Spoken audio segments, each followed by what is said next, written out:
Nous avons eu la liste des films les moins bien notés par la critique sur Rotten Tomatoes de tous les projets du MCU. Et je relève que cette liste comprend réellement des injustices. Dans cette vidéo, je vais vous énumérer les listes et les pourcentages de Rotten Tomatoes et vous donner mon avis sur ces projets. Si ces projets méritent réellement ces pourcentages de votes ou pas, c'est un débat, donc nous allons voir. Voici donc les 5 projets les moins bien notés du MCU.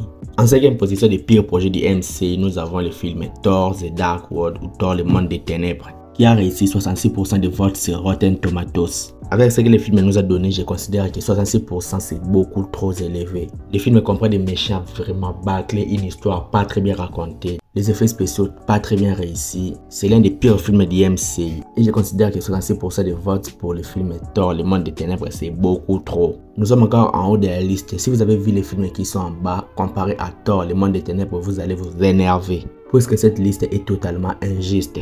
En 4e position des films les moins bien notés du MCU, nous avons le film Thor Love and Thunder qui a réussi 63% de votes sur Rotten Tomatoes. Thor Love and Thunder en bas du film Thor Le Monde des Ténèbres, je considère que c'est normal. Puisque les deux projets font de la quadrilogie de Thor les pires quadrilogies de tous les MCU. Thor a fait que des pires films depuis qu'il est au MCU, sauf le film Thor Ragnarok qui sort du lot. J'ai vraiment pas d'attachement pour les films de Thor dans le MCU.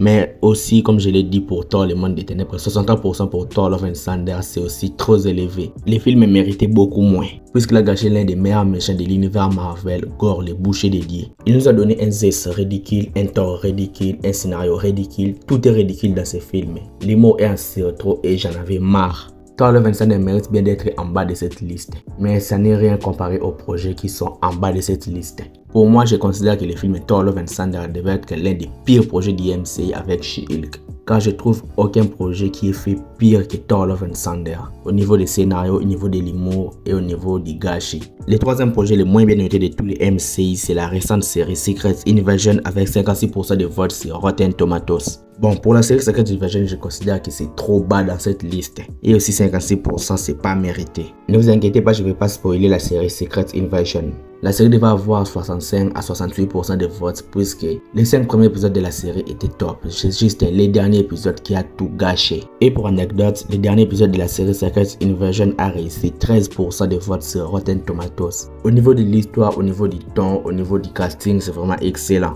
Être 3e des pires projets du MCU pour Secret Invasion, je trouve que c'est vraiment pas mérité. La série méritait beaucoup mieux. Et restez jusqu'à la fin de ce classement car il y aura une chose que je vais vous dire. Un projet qui n'est pas dans cette liste et qui méritait d'être classé parmi les pires du MCU. Bien pire que Thor Love and Thunder ou Secret Invasion. Pour moi, Secret Invasion, malgré ma critique qui était assez salée, j'ai quand même aimé la série, contrairement à Thor Love and Thunder. Et mettre les films Thor, Le Monde des Ténèbres et Thor Love and Thunder devant la série Secret Invasion, je considère que c'est un gros scandale. La série Secret Invasion méritait d'être beaucoup plus haut dans ce classement, car c'est pas les pires projets qu'on a eu dans les MCU, et c'est encore moins parmi les pires projets.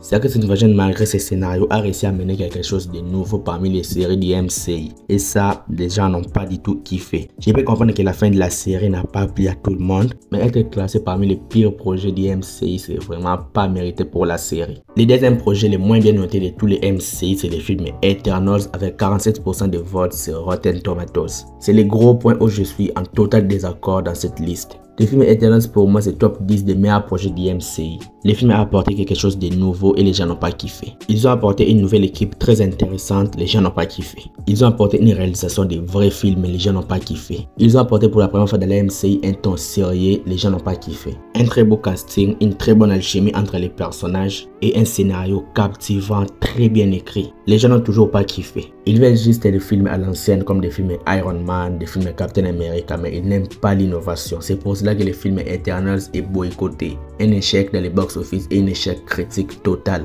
Le film Eternals est un gros point fort du MCU. Le film est un gros succès pour moi. Dans mon cœur, ça a une grosse place. Le film Eternals est un film à part de l'MCU. Il est considéré comme un ovni. Un film qu'on peut regarder sans regarder tous les autres projets du MCU. Vraiment pour moi, je sais que les gens vont être en total désaccord avec moi. Mais le film Eternals méritait 80 ou plus dans Rotten Tomatoes. Et méritait de faire beaucoup plus d'argent dans le box-office mondial. Être le deuxième pire projet du MCU, c'est vraiment écœurant. Et ça mérite vraiment beaucoup plus dans cette liste. Ça ne mérite même pas d'être dans cette liste du tout. Et en première position, les pires projets du MCU, les projets les moins notés de tous les MCU, c'est les films Ant-Man et la Guêpe, Quantumania. Bon, pour ça, je peux être un petit peu d'accord, mais ça mérite d'être un peu plus haut que les films Thor Love and Thunder et le film Thor Le Monde des Ténèbres. Le film Ant-Man and the Wasp Quantumania a quand même quelques points forts, comme les personnages de Kang le Conquérant. Malgré un scénario un petit peu pas trop fou, des effets spéciaux pas très réussis, une histoire pas très cohérente, le film Ant-Man and the Wasp Quantumania, même pour moi, c'est une déception.